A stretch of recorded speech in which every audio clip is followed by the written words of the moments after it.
더 센싱, 이현.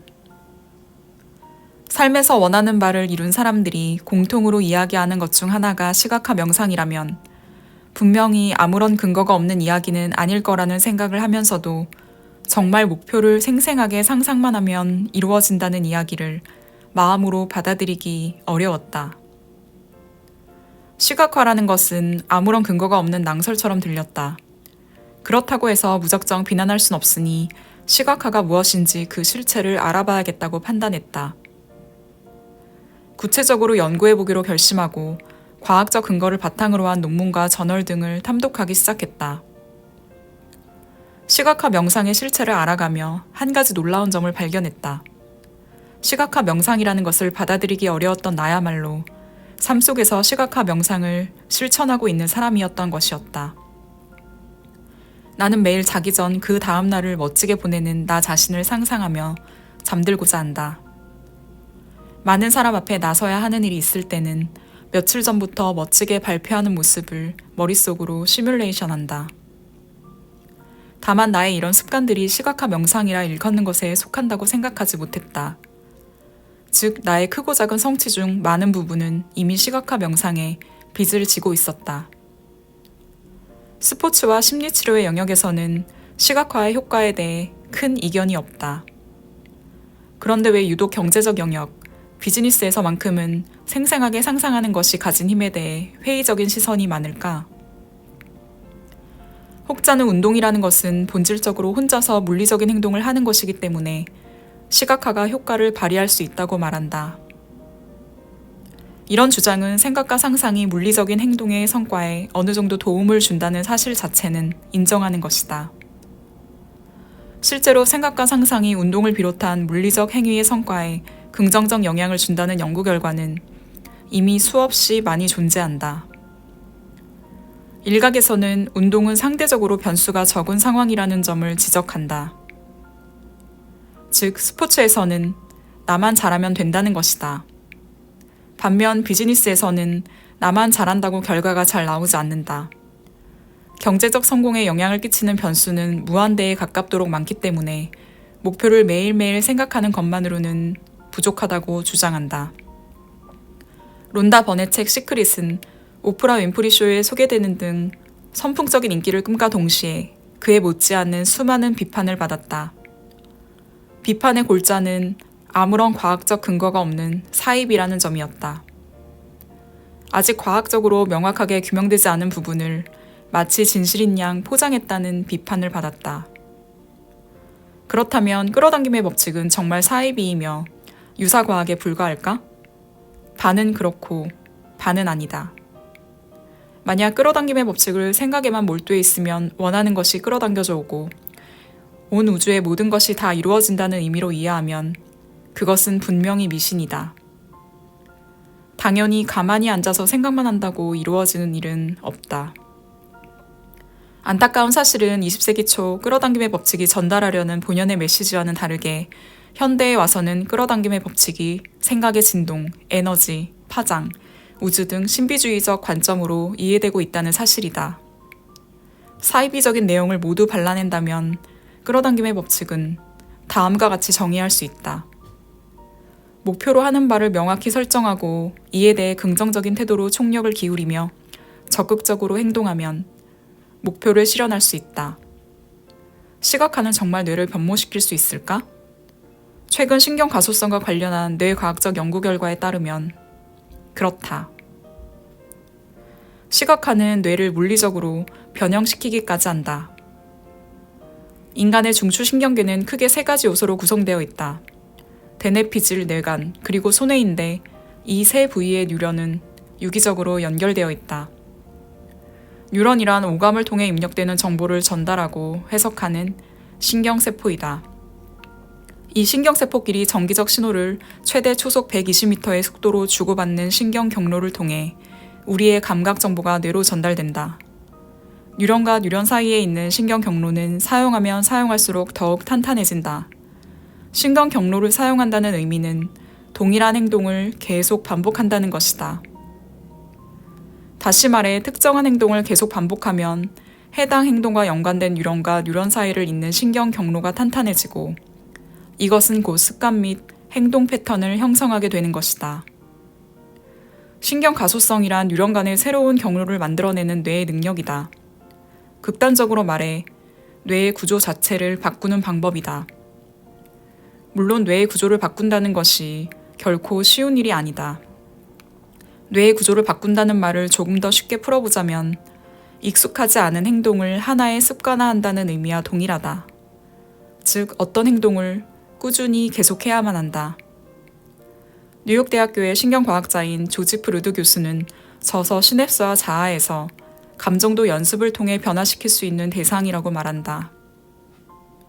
행복, 만족, 성취감 등 특정한 감정을 느껴보려고 자꾸 연습을 하다 보면 해당 감정을 관장하는 뇌의 신경세포의 연결 방식을 강화하여 그 감정 상태가 지배적으로 변한다는 것이다. 즉, 긍정성이라는 감정을 지속적으로 경험하고 체험하고자 노력하면 우리의 뇌의 기본적인 감정 상태가 긍정성에 가까워지고 실제로 긍정적인 감정을 경험할 가능성을 높인다. 즉, 긍정확언은 감정을 연습하는 과정인 것이다. 2천억 원 규모의 자금을 운용하는 핀테크 기업 두물머리의 창업자인 전영록 대표는 2019년 초 인터넷 미디어 PPSS에 매우 흥미로운 칼럼을 기고했다. 펀드 매니저 겸 트레이더로 일했던 경험을 바탕으로 프로페셔널하게 손절하는 시각화 연습을 권유하는 내용이었다. 손절이란 주식 투자 영역에서 가장 중요한 의사결정 중 하나인가 동시에 수많은 투자자들이 쉽게 선택하지 못하는, 그러나 거의 필연적으로 후회를 부르는 행동이다. 천영록 대표는 막연히 손절을 잘하고 싶다, 투자를 잘하고 싶다라고 생각하는 것은 도움이 안 된다고 단언한다. 구체적으로 호가와 주문이 일어나고 절반이 체결되자마자 주문가를 수정하면서 동시에 다른 호가를 확인하고 손익을 확인하면서 포지션 해지를 하며 주문을 더 넣는다. 포지션을 터는 장면을 반복적으로 상상해서 몸에 굳혀야 한다. 몸과 손가락이 굳고 식은땀이 흐르면서 등이 뻣뻣해지고 시야가 좁아지면서 호가에 빠져들고 세상이 멈춰가는 느낌까지 반복적으로 재현하면서 연습해야 한다. 이렇게 손절을 생생하게 시각화하여 곱씹고 또 곱씹어야만 트레이딩이라는 복잡계 속에서 승리해 나갈 수 있다고 말한다. 망상활성계와 신경가소성 등 뇌과학적 근거를 차치하더라도 시각화가 일상생활 속에서 더 나은 선택을 하는데 분명 도움이 된다고 말할 수 있는 상식적인 이유가 더 있다. 가령 목표를 이루는 과정을 시각화하다 보면 조심해야 할 점 등을 미리 떠올릴 수 있다. 예상치 못한 장애물에 대해 미리 준비할 수 있는 기회가 생긴다는 것이다. 이것은 곧 선택해야 하는 순간 뇌의 인지 부하를 줄이는 것으로 이어질 수 있다. 시각화가 더 나은 선택을 하는 뇌를 만들 수 있다는 사실을 알 수 있다. 정리하자면 이렇다. 먼저 더 나은 선택을 하는 자기 자신을 생생하게 상상하는 것을 반복한다. 뇌는 실제로 더 나은 선택을 했는지 상상을 했는지 구별할 수 없기 때문에 진짜 더 나은 선택을 했다고 착각하게 되고 이에 따라 선택과 관련된 신경 경로를 강화하기 시작한다. 신경 가소성이 작동하기 시작한 것이다. 이 과정이 반복되고 누적되면 관련 신경 경로가 튼튼해지고 뇌의 물리적 변화가 나타난다. 즉, 더 나은 선택을 할 수 있는 사람으로 변모하게 되는 것이다. 우리의 뇌에는 디폴트 모드 네트워크라는 것이 있다. 2001년 워싱턴 대학교 의과대학의 신경과학자 마커스 라이클과 데보라 거스나드는 놀라운 사실을 발견했다. 문제풀이에 몰두하는 실험 참가자들의 특정 두뇌 부위의 활동이 감소한다는 것이었다. 이 발견은 기존 신경과학자들이 인간이 인지활동을 하고 있을 때는 두뇌 활동이 평소보다 증가한다고 믿었던 것을 정면으로 반박하는 사실이었다.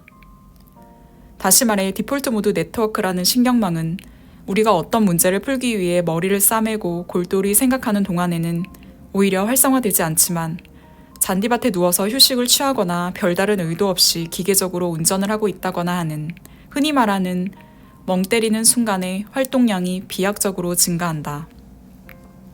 디폴트 모드 네트워크가 중요한 이유는 이것이 활성화되면 평소에 서로 연결되지 못하는 두뇌 부위들이 연결되기 때문이다.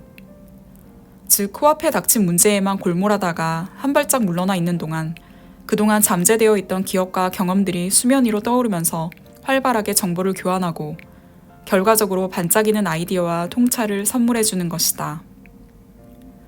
디폴트 모드 네트워크로 인한 통찰력을 얻기 위해서는 중요한 전제 조건이 하나 있다. 멍 때리기 전에 고도의 인지 활동이 있어야 한다. 쉽게 말해 통찰의 재료를 모아두어야 한다는 것이다. 그냥 멍만 때리고 있는다고 해서 아이디어가 갑자기 뚝 떨어지는 것은 결코 아니다. 그렇다면 시각화와 디폴트 모드 네트워크는 어떤 연관성이 있을까? 생생한 시각화를 매일매일 실천하는 것은 우리의 뇌에 깃발을 꽂아주는 행위와 마찬가지이다. 이 깃발은 디폴트 모드 네트워크가 활성화되었을 때 그동안 잠자고 있던 아이디어, 정보들이 한 곳으로 모일 수 있게 하는 역할을 한다. 정확하게 말하면 시각화가 직접적으로 디폴트 모드 네트워크를 활성화하는 것은 아니다. 시각화는 자신의 삶의 목적성과 초점을 명확히 설정하고 이것을 뇌에 각인시킴으로써 디폴트 모드 네트워크가 활성화되었을 때 우리가 처음 문제를 돌파하는 데 도움을 줄 영감이 발현될 확률을 높이는 것이다. 아무것도 하지 않고 상상만 해도 소원을 이룰 수 있다는 메시지는 너무나 매력적이다. 별로 힘들어 보이는 것이 없기 때문이다. 그러나 안타깝게도 물리적인 노력과 에너지를 들이지 않고 성취할 수 있는 것은 이 세상에 존재하지 않는다. 시각화의 진정한 효과를 누리려면 이러한 유혹에 넘어가서는 안 된다. 강렬한 상상은 큰 도움을 주는 것이 명백하지만 반드시 실천적 행동이 수반되어야만 한다. 몇십 년 전에는 뇌를 관찰할 수 있는 과학적 기술력이 미흡하여 그 근거를 명확하게 밝히기 어려웠고 이에 따라 시각화를 둘러싼 교조적인 메시지가 있었다. 무조건 믿고 상상하면 희망하는 바가 이루어질 것이라는 식의 사이비다운 메시지는 각종 마케팅을 통해 확대 재생산되었다. 그렇기 때문에 시각화라는 것에 이유 모를 반감이 있을 수 있다. 충분히 있을 수 있는 일이다. 그러나 사이비다운 내용, 온갖 마케팅으로 부풀려진 내용을 섬세하게 발라내어 보면 시각화는 그저 우리가 삶에서 원하는 것을 성취하도록 돕는 기술일 뿐이다. 그것도 과학적 근거를 탄탄히 갖추고 있는 매우 유용한 기술이다. 우리가 이 기술을 사용하지 않을 이유가 전혀 없다. 어떠셨나요? 작가는 끌어당김의 법칙은 정말 사이비 유사과학일까? 라는 궁금증을 전제로 시각화의 실체를 파헤쳤는데요. 작가는 사이비적인 내용을 제외한 시각화의 효과를 과학적 근거와 함께 정리했습니다. 요즘 들어 끌어당김이나 시각화를 두고 사기 아니냐라는 의견이 많이 나오고 있죠. 아무 행동도 안 하고 방에서 원하는 걸 상상만 해도 이루어질 수 있다라고 말하는 시각화라면 사기가 맞습니다. 시각화가 소원을 이루어주는 램프의 요정 지니도 아니고 아무 행동도 안 하면 아무 일도 일어나지 않습니다. 시각화를 제대로 활용하기 위해서는 목표로 하는 말을 명확히 설정하고 그 목표를 이룰 수 있는 세부 계획을 세워 실천하면서 꿈을 이룬 자신의 모습을 생생하게 상상하면 됩니다. 진짜로 그 꿈이 이루어진 것처럼 감정을 느낄수록 더 좋습니다. 단 꿈을 이루기 위한 행동을 실천한다는 전제 조건이 무조건 선행돼야 시각화는 효과를 발휘합니다. 다시 한번 말하지만 방구석에서 상상만 한다고 이루어지는 일은 세상 어디에도 없습니다. 끌어당김 시각화에 관심 있으신 분들은 더 센싱 꼭 읽어보시길 추천합니다. 제 영상이 도움이 되셨다면 구독과 좋아요, 알림 설정 부탁드릴게요.